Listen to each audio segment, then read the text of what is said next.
Salam data.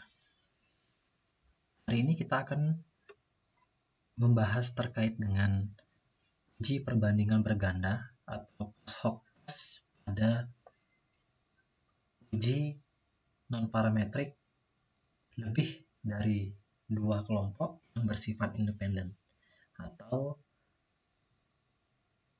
alat analisis yang digunakan adalah Kruskal-Wallis test.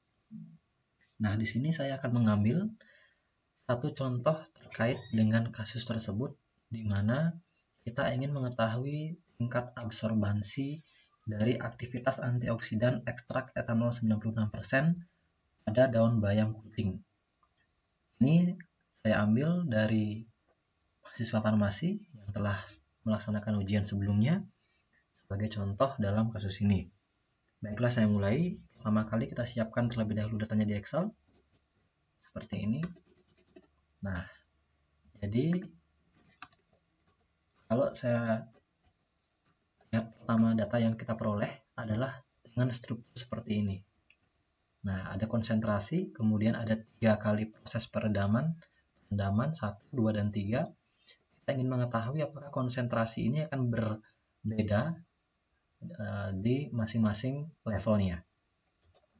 Kita akan mulai ubah terlebih dahulu struktur datanya. Jadi caranya adalah kita copy data ini.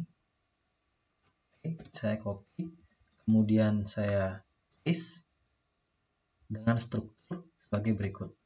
Paste-nya, nah saya transpose terlebih dahulu.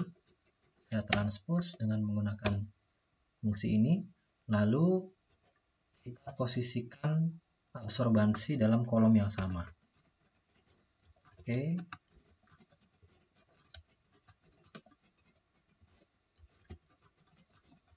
Ya. Oke, setelah itu saya coba hilangkan dulu biar tidak mengganggu. Oke. Ya, ini dia. Kemudian di masing-masing absorbansi ini tentu memiliki level konsentrasi yang berbeda-beda. Jadi kita buat terlebih dahulu di sebelah kanan kolom tersebut 1, 2, 3, 4, 5. Ini ada 5 konsentrasi ya. Nah, ini kita akan copy sebanyak 3. Oke. Ini kita bawa sama dalam kolom yang sama juga.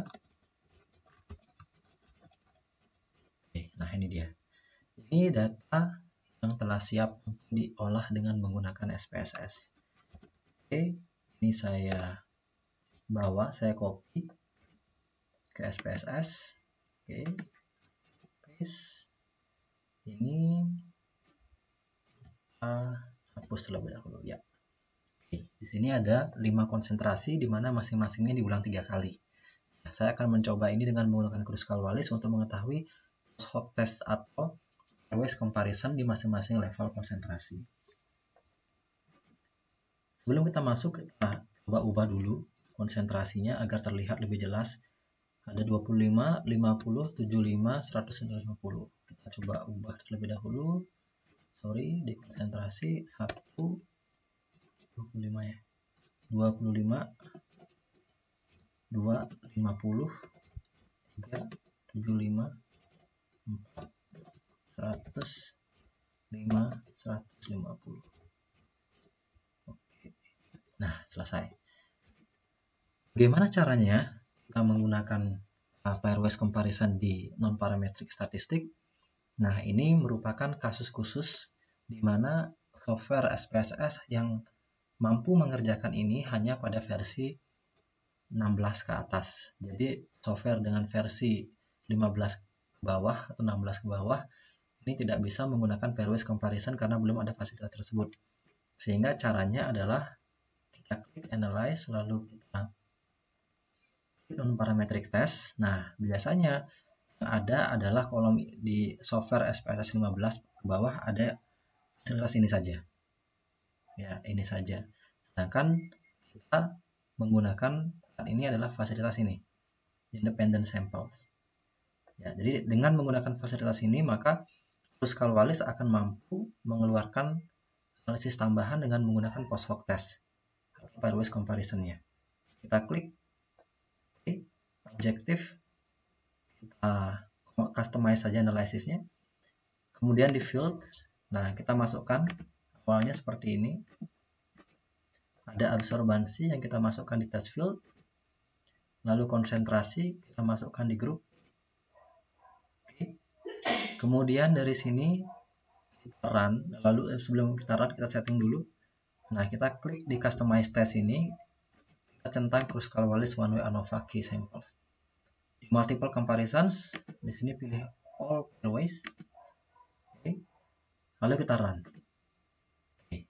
Nah ini hasilnya. Oke, ini hasilnya. Nah, biar nggak bingung. Nah ini hasilnya.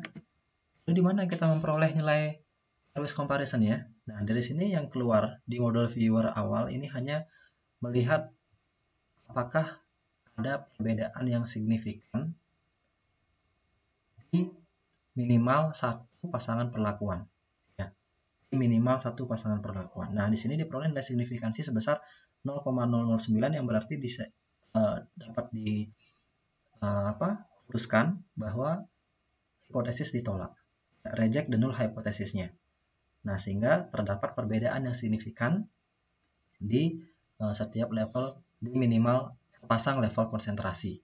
Nah, pasangan konsentrasi yang mana? Nah, ini cara mencarinya adalah dengan cara mengklik 2 kali tabel ini.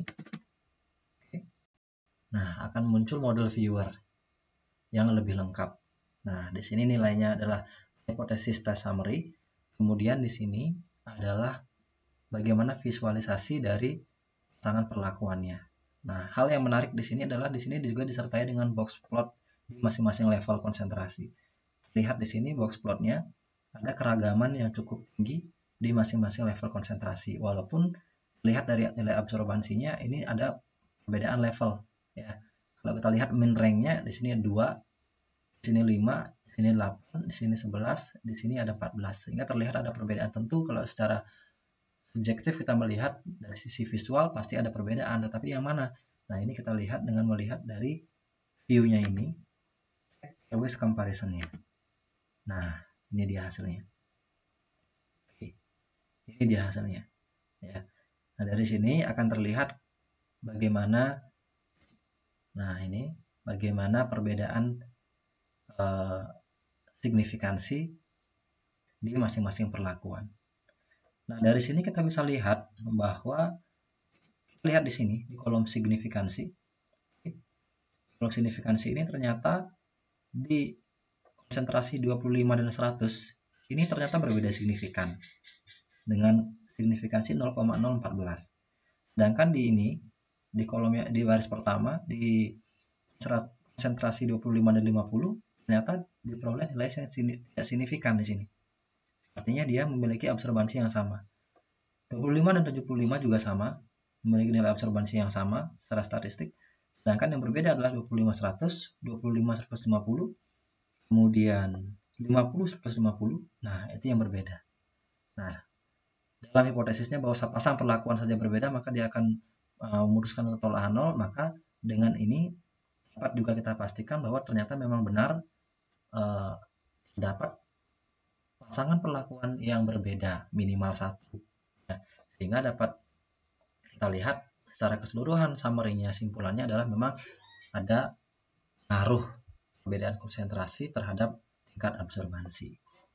Baik, saya rasa sekian terkait dengan pengujian post hoc test pada non-parametric test di uji beda lebih dari 2 kelompok yang bersifat independen. Selamat mengikuti, terima kasih.